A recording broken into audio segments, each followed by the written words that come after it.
Showtime's greatest hero, a serial killer. I'm Joe Fulgham. Hot dogs, ice cream, murder castles. Welcome to the Chicago World's Fair. I'm Kevin Leeson. Top 10 helpful tips for the perfect murder. I'm Torrin Atkinson. Tonight on Caustic Soda.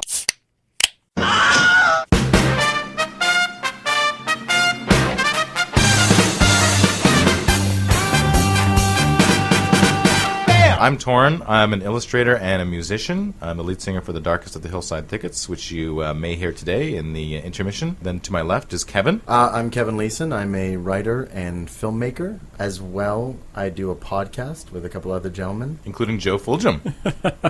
I'm Joe Fulgham. I'm a web designer by trade, but have done some improv comedy in the past and enjoy just getting together and talking about stuff with friends. Gruesome stuff. Today, as a very special guest, is Chris Stewart. Hi, guys. He's the head Ghostbuster honcho in North America. I don't know that's how I want people to open, but I'm okay with it. Thanks. Well, Chris, how would you introduce yourself? Yeah, okay, I'm a number one Ghostbuster honcho. I also history major with a lifelong love of history, nonstop reading, and I design video games. You know, just to pay the bills. Yeah, the regular schmear. He's like It's a good life. Every Joe in the corner. Today we're talking about the perfect murder. Now, murder. Mortis is, of course, Latin for death, and mori, to die. Old Norse mord meant slaying. So that's the basic etymology of the word murder. The phobia for murder, thanatophobia, necrophobia, are both fear of death. Thanatos is some sort of... He's a Marvel villain, yeah. Marvel Comics. Welcome Marvel to the podcast, nerd. I think there's a Greek titan in there somewhere named Thanatos or something as well, but I'm not 100% sure on that. Just Thanos. Thanos. That's what I'm thinking. Sorry, I'm a comic nerd, too. Yeah. While I was looking up phobias, I found some forums that were talking about fears and phobias, and there's this one person who wrote that they avoid being alone, that they lock their windows obsessively. A little quote here. I'm terrified to look out windows at night because I'm afraid that I'll see a face looking at me. And I'm afraid to look into mirrors because I'm afraid that someone will be standing behind me. I'm afraid to close my eyes in the shower because I'm afraid that when I open them, someone will be standing there. That's a terrible. That is a terrible phobia of everything. Do we have any updates on past episodes that we could impart upon our listeners at this stage of the game? I have one. Banks! Exclamation. Yeah. Logged on to the website and commented on our cannibalism episode, pointing out that Torrin quite incorrectly identified the participants in the movie Alive as a Brazilian soccer team when they were in fact a Uruguayan rugby team. I actually knew that, and so I can't believe I didn't call you on it during the podcast itself. That's a failure on your part. It is. If we question Torrin, he beats us. It's true. I was cowed. I was cowed by your research and thought you couldn't have dropped the ball that badly. Silence! Should we talk about the Yes Men, the Dow chemical hoax? From our Poison episode? Yeah, this is actually from my brother Mike. Came back with this one, an update on the massive poisoning in India and how the Yes Men, who are famous hoaxsters. I love that word, hoaxster. Well, thank you very much. I'm not 100% sure it actually is a word, but I'm rolling with it. I still love They it. got on the BBC claiming to be representatives of Dow Chemical, saying that they were going to fairly compensate all the victims and victims' family of that terrible industrial accident, and that as a result they would be selling Union Carbide, selling it off to pay for this compensation. Yeah. And as a result, the Dow Chemical stocks dropped by 12% in a matter of minutes. And Dow Chemical had to come on the BBC the next day to say that they would not be fairly compensating any of the victims of this tragedy, that this was all in fact a hoax, and that they had no intention of providing any monies whatsoever for the relief of the still suffering victims of the Bhopal disaster. The Bhopal disaster. Okay, all I know is that when I do get a copy of Chris Pramus's DC Adventures game, I'm making a villain called the Hoaxster. The hoaxster. That's a good one. Didn't you have something to talk about for radiation? Yes. A radiation episode? I brought one. Oh, good. I saved it. I didn't put it on the website. The SL1, which stands for Stationary Low Power Reactor Number 1. A friend of mine gave me a book on horrific science accidents, and this was listed as one of them. What happened is in '61 in Idaho, the military is designing a number of small reactors designed for things like powering stations in the Arctic and stuff like that.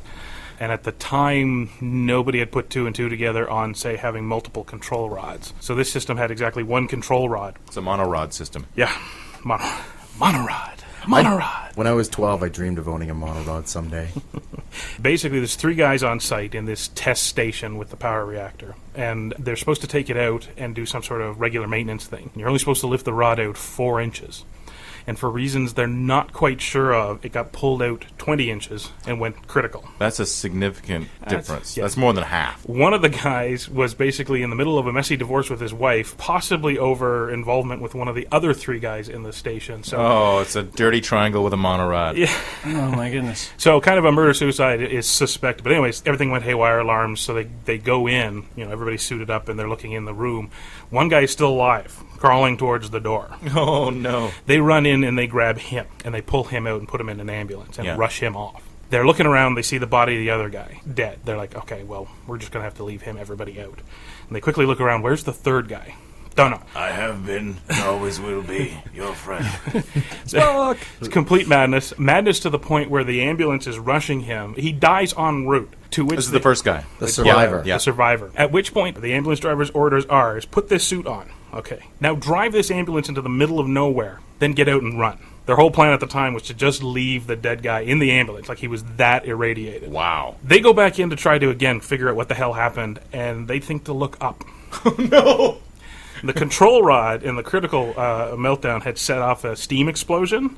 The control rod had basically picked the guy up that was over it and pinned him into the ceiling. So they kind of left him there, too, for the time being. A control rod kebab. I forget the numbers. I won't bring them up because it'll just be messy. Everybody was horribly irradiated, let's put it that way. Even the people going in and protected were well past kind of, Oh, no, this is healthy. safety. Sort of. They say 22 people were basically irradiated in the process of this whole accident. Just sort the of thing. rescuing? Just the rescuing and stuff like that, not counting the 3 dead guys. Ugh. The 3 dead guys are interred in Arlington National Cemetery, 20 feet down, covered in concrete and lead. Arlington Cemetery, that's in Fallout 3, the video game. Yeah. They should put up those giant spikes to warn people away from their irradiated bodies. I have a correction, actually, on myself, given to me by my wife. One of the only comments I ever get on the podcast is when I'm wrong. For black holes, I had said I didn't think that the CERN reactor was... Large Hadron the Collider. The Large Hadron Collider was trying to make mini black holes, but she corrected me and said that, in fact, that is what they're trying to do, is create a micro-singularity. Does that It's mean one of the many things they want to do with it. Does that mean I actually was right? Yes, That's right. you were right, sir. Woohoo! Yay. It's the first time I actually researched somebody. Let's talk about murder then. Perfect. Since we're all here. Perfect. Murder. That's the sound of me rubbing my hands together. With It's a sound I've heard many times. I was gonna say with glee. There is the point that if it is the perfect murder, how could we possibly talk about it? We wouldn't even know. It does happen. It can happen. That's for sure. You cannot plan for it. And if you cannot plan for it, then by definition, you can't really have it. So it's this weird... But there's premeditated murder. I mean, it happens all the time. First degree. Murder in the first that's degree. premeditated, but this is what it comes down to. Perfect by definition means you get away with it. That is a very broad topic. This sounds like if a tree falls in the forest kind of conversation. If a murder is never discovered, did If it a actually murder is happen? perfect, Well, is there let's- anyone to hear it? let me start with this little factoid. So in 2004, there were just over 16,000 murders in the United States. Statistically, according to FBI, something like 35% of them or whatever were not solved. They were not closed Right. that year, which means basically in that year, 5,000 or so. 6,000 or so unsolved murders. And if you then tie in the fact that they say that murders are solved in the first 48 hours or whatever, Right. the long investigation actually tends to be rarer and Fruitless. rarer. Even conservative numbers means that's a lot of people getting murdered and nobody getting caught. So ergo, perfect murders do exist. The trick is these people probably weren't planning the perfect murder. Perfect murders all come down to various circumstances. And if they all line up, awesome. The thing is these circumstances are outside of your control most of the time. Hence why you can't plan a perfect murder. To my thinking, the perfect murder would be something that comes off as an accident. Okay. So it's, the police don't even suspect that it's a murder. Ah, what I'm right, saying? of course. Like they get a death certificate saying accidental death. Yeah. Little arsenic and old lace. I remember that movie. Yeah, that was a great movie about little old ladies murdering their boarders so they can take their money. So there's another group of statistics we can cram in. Say, for example, missing persons. Most of those people, unfortunately, probably are either through misadventure or deliberate circumstances are dead. But since they are, nobody's found and there's nothing else to suspect Foul murders play. and foul play, etc. So there's an even perfecter example of Perfecter? perfect murder. And that's going to be Hey, my you- DC Adventures character, Misadventure.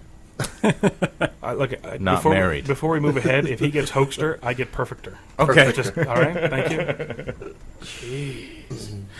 we're perfectly within our rights to talk about perfect murders that were planned to be perfect murders but didn't go off perfectly. Right. Yeah. It's going to be kind of hard to talk about those ones where they didn't even know it was murder, yeah, because exactly. if it was perfect in that definition, then we'll just be talking about people who died, and Well, I mean- maybe it was a murder, but we don't know because Well, it was perfect. You can talk about guys like Klaus von Bülow, who thought they were going to get away with it, and they got convicted, and then it got overturned on appeal. Injecting the drugs into his comatose wife. I don't know about it. Tell me more about that. He was married to this rich New York socialite, and he was from a long line of European aristocracy, and they had several children.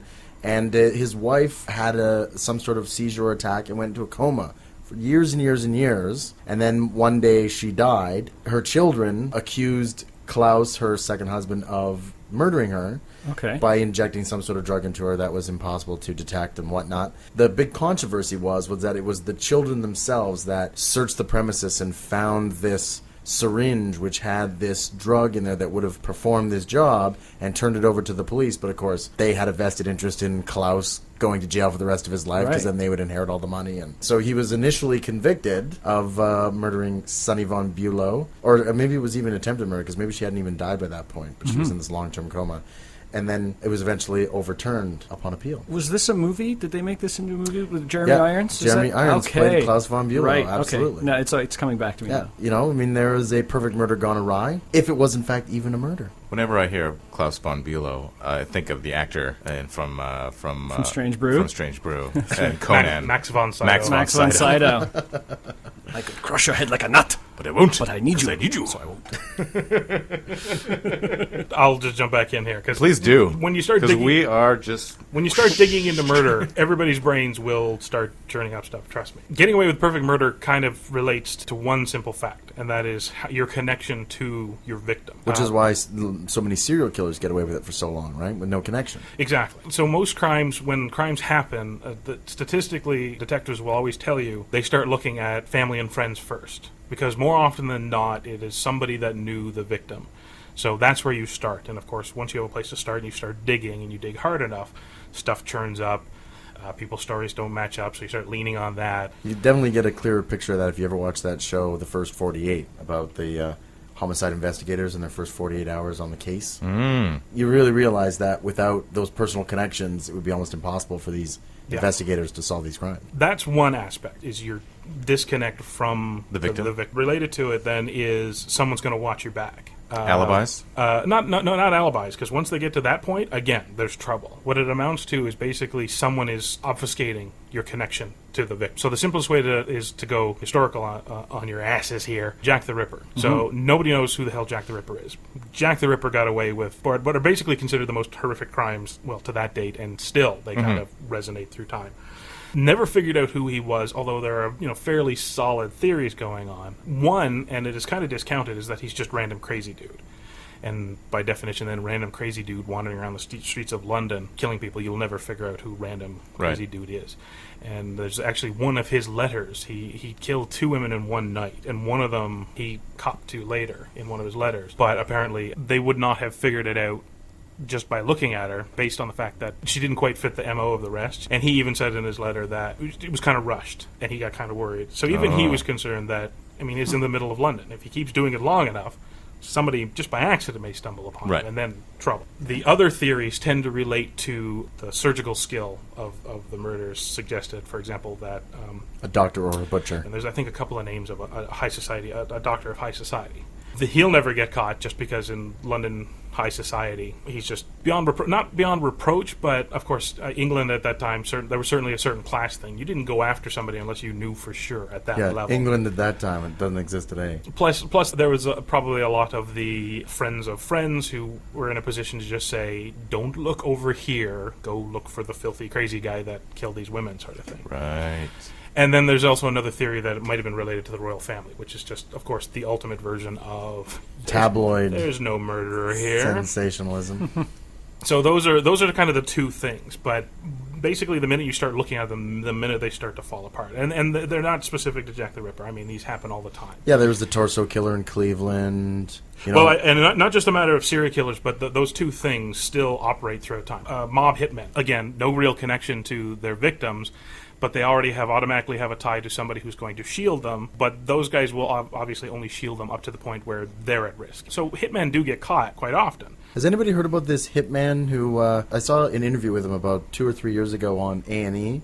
They did like a 2-hour profile on him. A hitman for the mob in New Jersey, I believe. When he got recruited, he had been a serial killer. Like he had done 3 killings just for fun, right? And then he got recruited by the mob to become a mob hitman. And yeah, he thinks that he's killed somewhere in the range of hundreds of people. He owned an auto body shop, so he had a lot of industrial material, and he used to like to dump bodies in oil drums and then abandon them somewhere or bury them. You know, it becomes one of those situations where you got these killers who are kind of trying to get caught, because he left the oil drum at the local gas station with his dead body in it, and he would go to the diner at the gas station every day to have lunch, and he'd like look at the barrel with the body in it, knowing there was a body, and he kind of got a thrill out of that. Right. One day he showed up and the barrel was gone, and there was never any news about this body or whatever, so he doesn't know what happened to it, and this guy just disappeared and no one ever heard from him again. And, you know, but this guy was a really interesting guy. His nickname was the Iceman, because he was a cold and calculating killer. Oh.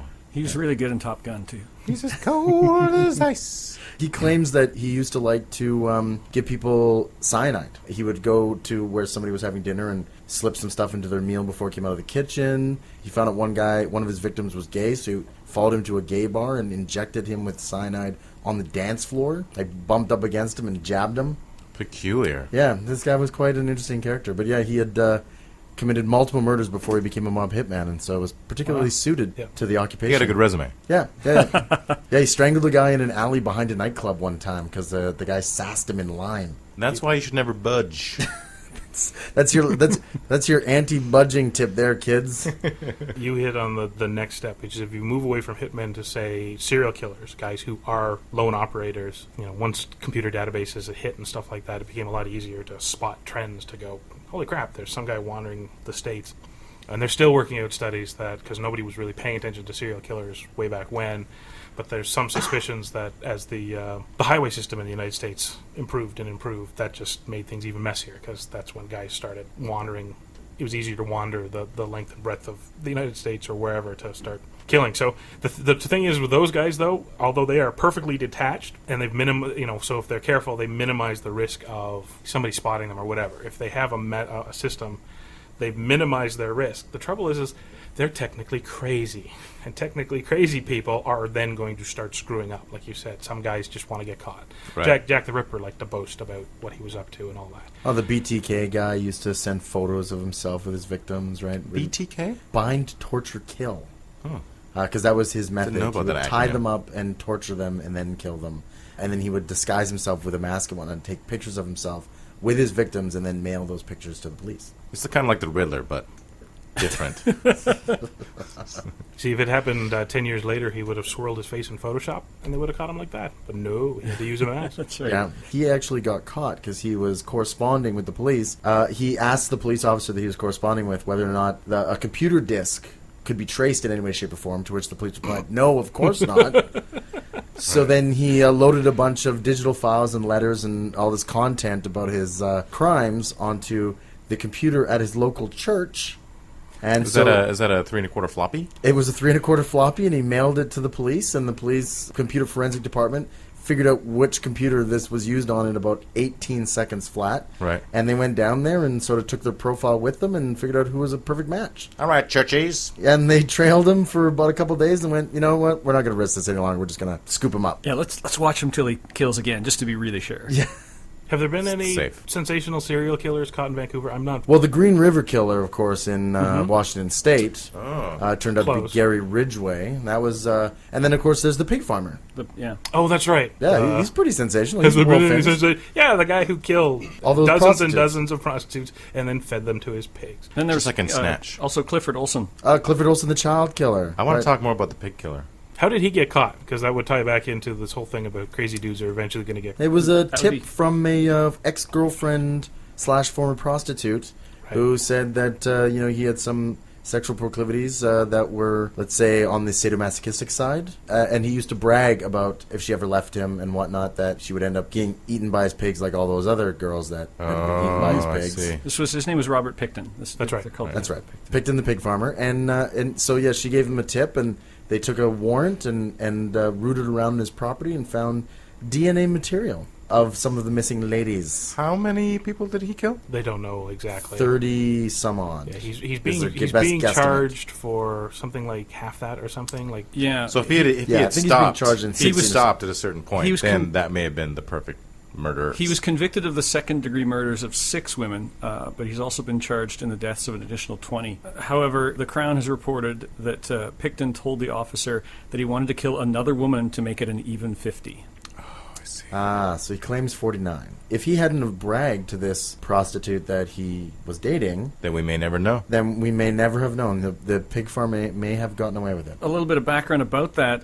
Apparently, there's a big word on the street about some kind of serial killer killing Vancouver prostitutes, and there was not a lot of push behind the police to bother looking into it. They just thought that they were overdoses or women who'd run right. away or something like that. They didn't. For years and years, that was sort of top topic in the news about these women in the downtown east side disappearing. And nobody in the police believed that it was some kind of serial killer. And then, of course, they're proven wrong when they start. Well, it's a pretty digging high up risk the farm. Pretty Yeah. high risk group, drug addicted prostitutes, kind of fall off the grid pretty regularly. I would imagine. I would guess so. There have been, I know, pushes here in Vancouver to try to bring the sex trade under the auspices of the government. So the fact that all these women died is not enough incentive for them to make sure that they're, not getting addicted to drugs and that they're not, have diseases. Apparently we're kind of lax here on prostitution. I don't know personally, but I understand that there are a lot of massage houses, I'm using air quotes, in Vancouver that are basically where they have prostitution, brothels is the word, and that the police know, and that they just kind of turn a blind eye to it as long as there are no problems for anything else. Right. But back to the perfect murders topic, I guess the No, lesson, prostitution. the lesson to be learned here: stop bragging. You seriously Little improve your tip chances for murderers. Yeah. of not getting caught. Plain Crazy will do it too. And the reason I brought up who was a crazy nut job in Vancouver was I lived in Calgary for a large chunk of my life. And that's where they caught Charles Ng. Him and another guy in California. The guy had a cottage, and between the two of them, killed like a couple of dozen women. Or went to the Bay, which the press, the United States press, likes to refer to as a hardware store. What did they know? And tried to steal a hammer. And security went after him, chased him into the parking lot. Two of them. He pulled a gun, shot one guy in the hand. They wrestle him to the ground. He's arrested, and he basically starts to talk. That's another one of those. The guy seems to want to get caught. There's really no end in sight. Stealing a hammer instead of Stealing paying a- the $14.99 or whatever. Yeah, exactly. And then when the security guard chases you, instead of giving the hammer back and maybe a shoplifting slap on the wrist, he shoot him in the proceeds to hand. Shoot him in the hand. or the broken fits, because apparently in his early life he was always running into trouble. He'd roll kids at school for their lunch money and would get caught shoplifting. So some part of him, whether he wanted to get caught or not, but just part of him was broken enough that he was going to do something stupid. And aren't bullets fairly expensive up here in Canada? Like maybe a couple shots would be the price of a cheap hammer. And not to mention that he had it as a handgun to boot. I'm sure coming back from California, they were like, "You going to be shooting that, sir?" No. Well, all right then. Come on in. I can only think of exactly one instance that perfectly fits the definition of a perfect murder. A murder-suicide. You plan it, you execute it, and you are never going to be jailed for it. Your plan involved basically taking yourself out of the equation. You got exactly what you wanted, and law will not touch you. Now, how many murder-suicides are planned as murder-suicides? Do you know any idea of the statistics of how many are planned to be, I'm going to kill her and then kill myself, and how compared to how many are, damn you woman, kill, oh no, I killed her, and then kills That's true. himself? A certain percentage of them probably do fall under the category of... Acts of passion. There are many, many, many of them that include, like the guys walking into a McDonald's. That was their plan. They are going to go in, they are going to shoot Right. whoever's there, and they do not want to get caught, so they know that their out is going to kill themselves. So, Yeah, a guy did that in the 80s, didn't he? yeah, it's happened a few times. Oh, okay. The Columbine kids. Well, they didn't plan on killing themselves. They were taken out, as I recall. No, they shot themselves. Did they? Absolutely. They were all dead by the time they went into the building, and that was part of the plan all along. Okay, Yep. so they fall into that category as well. They premeditated the murder, they went in, they killed, and then to avoid prosecution, took themselves out of the equation. To avoid repercussions. Which, you have to admit, is kind of a downside, because again, perfect murder ideally suggests that you get away with it and keep on living. I have a personal murder-suicide story, I could tell. Oh, my. Joe, dial 9-1. Yeah. And when I touch your arm, dial 1 again. I'm assuming the story is not going to end with, and then I committed suicide. And then during the 7th episode of Caustic Soda, the podcast, I killed everyone. I'm so glad I'm closest to the door. this is when I was living in Chilliwack. My father had a partnership with another guy with a courier company, and my brother was working for that courier company. Do you remember this, Joe? I remember the. Do you want me to say the name of the company? No, probably not. Yeah, okay, because it probably still exists. Yeah, in fact, it Okay, does. I do remember this. Yeah, But it's like I don't remember a franchise or something like that. Okay. So my brother was basically driving trucks around, and he came into work one morning, and the garage door was open, and usually he's the first one there, so that was unusual. So he goes in, and then while he's going in, another coworker arrives at the shop. And inside is a car. It's got a hose coming from the exhaust taped into the window. And in it is my father's business partner and his wife. Wow. Ouch. The wife had been shot in the head with a gun, but the boss was still in the car, just kind of like, ugh. My brother, being the cool-headed guy that he is, didn't throw up. Whereas the other guy did throw up and called 911 and all of that. And the perpetrator subsequently perished from... No, he didn't die. Ah. So attempted murder-suicide. Well, or murder-attempted suicide. Something along those lines. I dated a nurse at one point in time in my life, and she had this one stint in the emergency room, and they...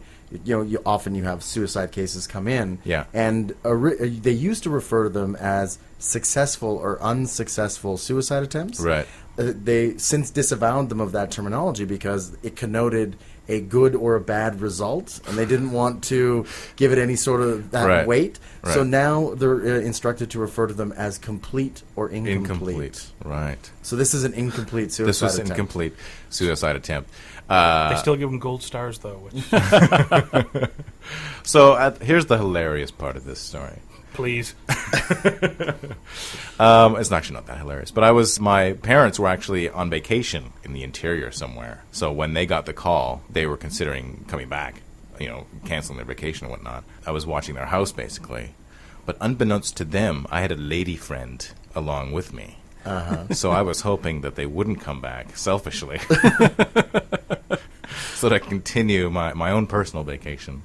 The other bonus is, of course, the franchise, the outlet was dissolved, and the business partnership was also naturally dissolved, and I got a lot of office furniture and knickknacks out of the deal. So luckily, I didn't experience any of it firsthand. So there's the and silver I just lining got to murder-suicide. Exactly. Free or cheap office furniture. Yeah. Well, the time has flown by, an office actually. desk and a filing cabinet. We're going to listen to the Darkest of the Hillside Thickets song, available on Rock Band 2. It's called Shh.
unfazed, unclean, unsaid, unkind, undead, unwind. No fuse, no crime, no plans, no time, no push, no shove, no God above, no black, no white, no source of light, no second chance, no end inside, no flesh, no bone, no blood, no mess, no hate, no love, no sweet romance, nothing to see, no links, no ties, no time for that, no love, goodbyes, no lies, no thanks, no secrets, no problem, no way.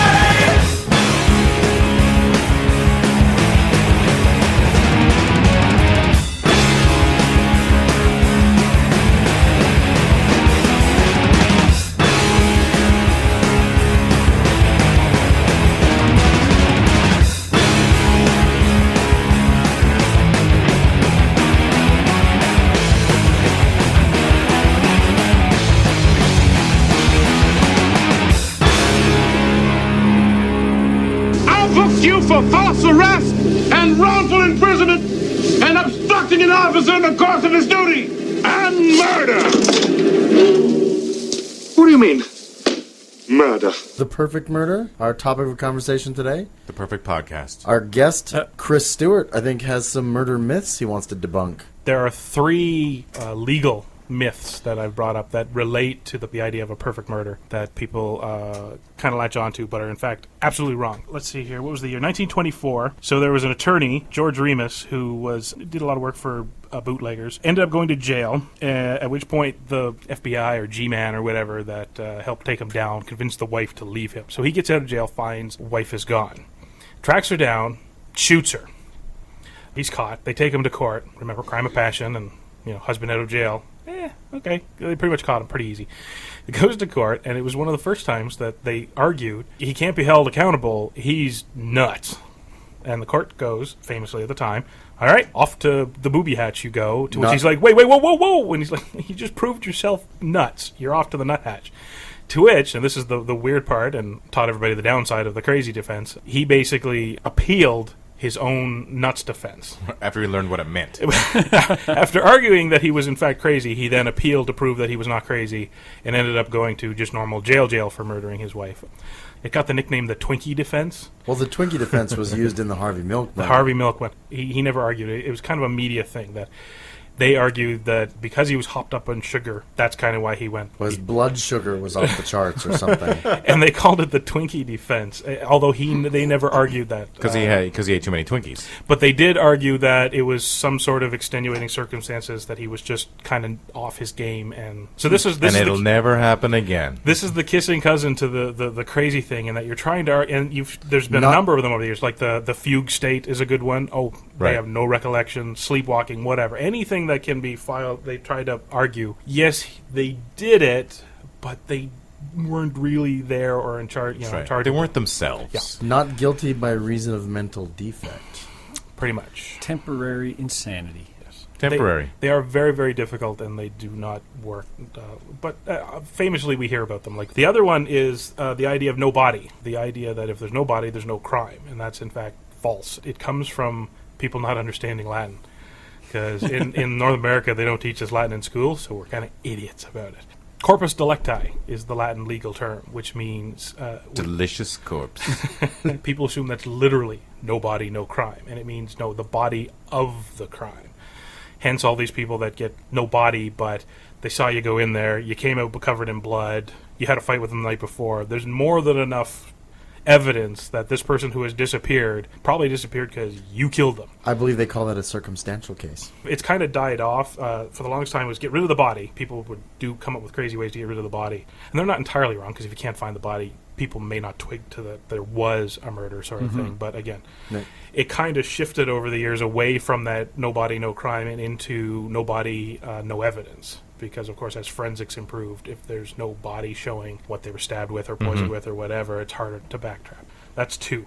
And then 3 is the most famous, which is the idea of double jeopardy. Cannot be charged with the same crime twice. So in Hollywood, it got into this idea of... In fact, there's a movie called Double Jeopardy starring Ashley Ashley Hot Pants. What's the last name? I was going to say Ashley Simpson, but that's Ashley not Judd? it. Ashley Judd. And Cranky McDude. Yeah. Tommy Lee Jones. These movies and the books and all that kind of deal, they deal with this idea that somebody is wrongfully accused for a murder, gets out for whatever reason, then actually commits the murder, and then can't go to jail for it. Well, that's patently false. What? Hollywood lied to us? Ashley Judd lied to us? After she was in that Star Trek episode and I warmed up to her? Well, this is it. They cheated in that movie because she ended up killing her husband, who faked his own death and blamed her, as an act of self-defense. So the whole idea, though, is that somebody fakes their death, you get pinned for it. Then you go after them and you kill them.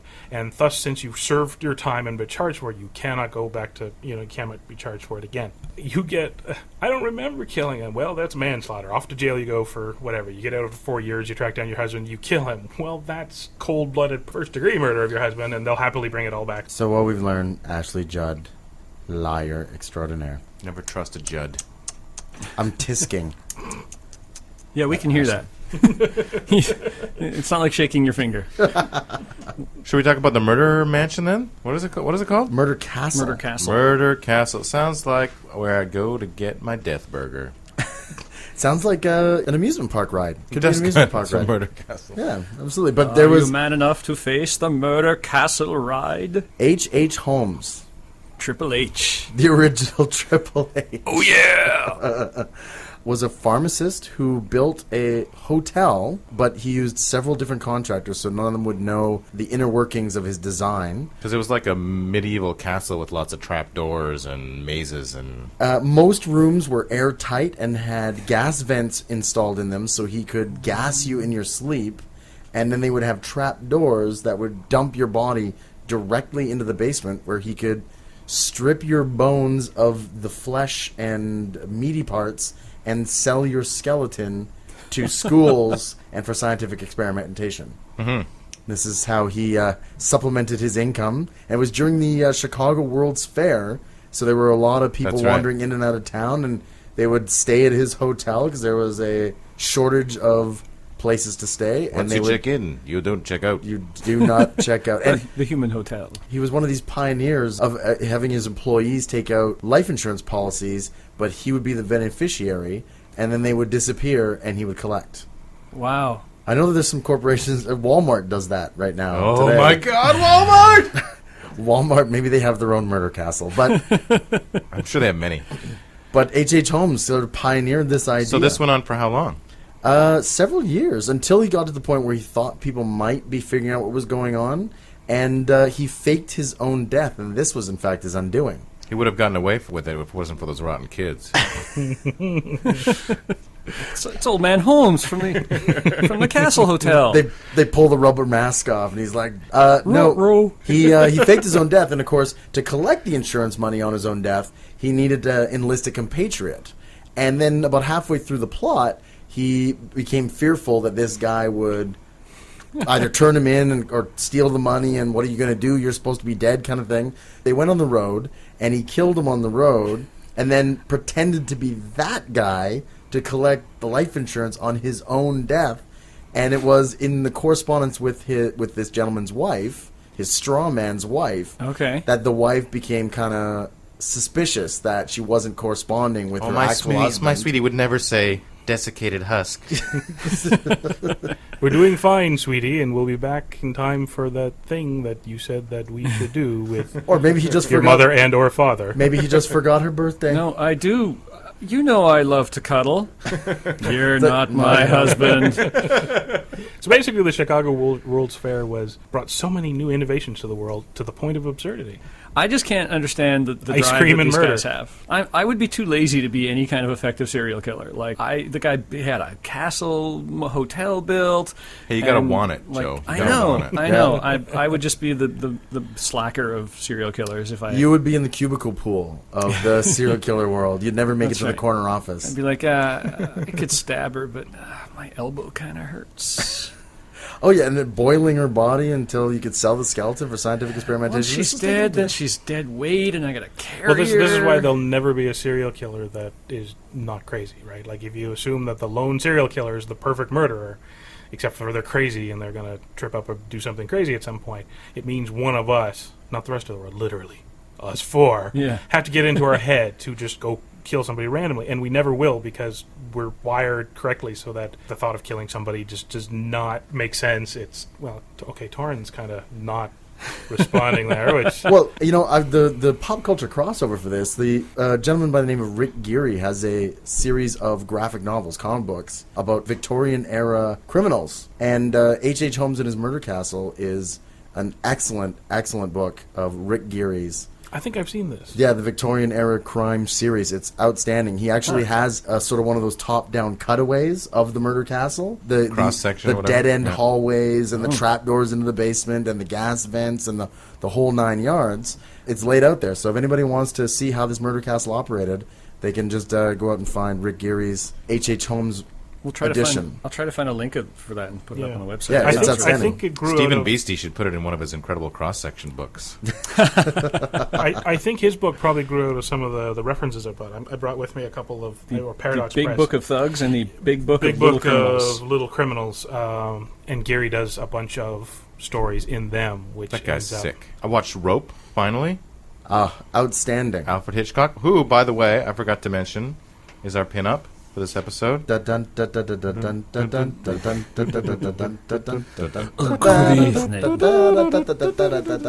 Yeah, so what can we say about that movie? There's two young gentlemen who, for kicks, decide to kill one of their friends, and then as the pièce de résistance, they have a dinner party. They have a dinner party over his corpse. And this isn't actually a spoiler. All this happens in the first minute and a half of the movie. Absolutely. That's how the movie opens up. So they invite a bunch of people over to have dinner, and how come Johnny isn't here? I can't remember. And they've left clues around the room because they think that they are too smart for anybody to figure out what they've just done. But then Jimmy Stewart, he's the old professor, puts it all together, perhaps? Sounds like the dark version of Weekend at Bernie's. And that movie is shot in how many shots? It's shot in continuous shots. A series of continuous shots. I mean, they had to cut to replace the Well, I was watching it film.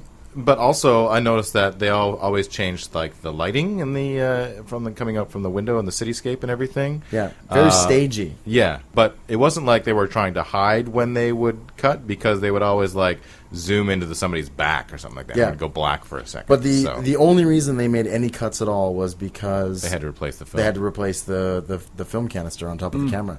But it's done, I think, in somewhere in the ballpark of a half a dozen continuous shots. So it's a technical feat as well as a masterful writing. Good movie, yeah. Yeah, great movie. And that reminds me of the real life killing Thrill Killers. Leopold and Loeb, Nathan Leopold and Richard Loeb from 1924. A couple of guys who wanted to do a murder because they were bored. Yeah, and just some to see if they could get out privileged of it. Harvard students who were the sons of like Jewish industrialists. And they decided to pick somebody at random from Harvard on a certain day. They planned it out meticulously, but they didn't plan out who they were going to get. Yeah. While they were on the campus, they're like, "Oh no, not that person because of this and that person." And then along comes Bobby Franks, 14-year-old. They lure him into their rented car, stab him in the head with a chisel, and shove a cloth down his throat so he suffocates as well. Then they dump him in a culvert. Yeah. They say they've kidnapped him. They kill him right away. Right. But they only say that he's been kidnapped. So they call his dad and then tell him to bring a bunch of money to a drugstore. The dad forgets the address of the drugstore, never shows up. So that's one thing that goes wrong in a perfect murder. Well, I mean, I don't think this has the hallmarks of a perfect murder from the get-go. No, but that's kind of what their idea was. Yeah, we'll do this perfect murder. If they had never maybe made ransom demands and not killed him inside a rented car and all the rest of this stuff, it probably would have been. The police didn't have any idea until they were just kind of like interviewing, and they got these two guys in separate rooms and asked them where they were and what they were doing, and the stories didn't match up, and so then they continued the investigation. And I think one of the things that was notable from a press perspective, I know it was heavily covered. Yeah, it was huge in the press. In the day. And actually, they went to they both freely admitted that there was no real motive for the crime. They were just thrill killers. Exactly. They were just deciding to do it on a whim. And how do you do that? Hey, Torrin, so like next week, I was thinking, we should kill somebody. Well, that was one of the things. Was the one that survived through his sentence definitely said that it was the other guy who was the mastermind. Yeah. And, it's kind of convincing what he writes about him and how he thought and all that kind of stuff like that. They're both very well educated, so, he could be a very good liar or whatever. But there does seem to be, it's definitely, they didn't come to this conclusion like totally like-minded. Right, but so your buddy brings it up and you go, okay. Like, Sure. yeah. Hey, that would be fun. I'm kind of bored of being rich and having sex with hot girls while attending Harvard. I don't have anything else going on Sunday afternoon. Yeah, let's go. I'm not really excited about the football game. And how do you even bring it up? You know what They you were do? close. They were close friends. Okay. So, do you know for a fact that Leopold and Loeb were the influence for the rope plot? I don't know, but They seem very similar in a lot of They seem very different similar ways. in the way that they decide. They're young, they're prosperous, they're bored. They decide to murder someone kind of just. What for year was kicks. Rope? The interesting thing about that case, though, is Clarence Darrow defended the boys, and he went on to do the Scopes Monkey trial case. You can say the words. I had my mic turned down. Use your words. 1948 is Rope. 1948 for Rope, so 20 years after the Leopold and Loeb events. Yeah. And the original play was inspired by the real-life murder of 14-year-old Bobby Franks in 1954. Well, there you go. Yeah, so you surmised it Ding, all ding. on your lonesome. There you go. So my favorite perfect murder film/TV is got to definitely be the Dexter series. Now, Yeah. do you guys know about Dexter at all? I haven't sat down to watch them yet. Dexter is, of course, it's fiction. It's about a serial killer who works for the Miami Metro Police Department as a blood splatter analyst.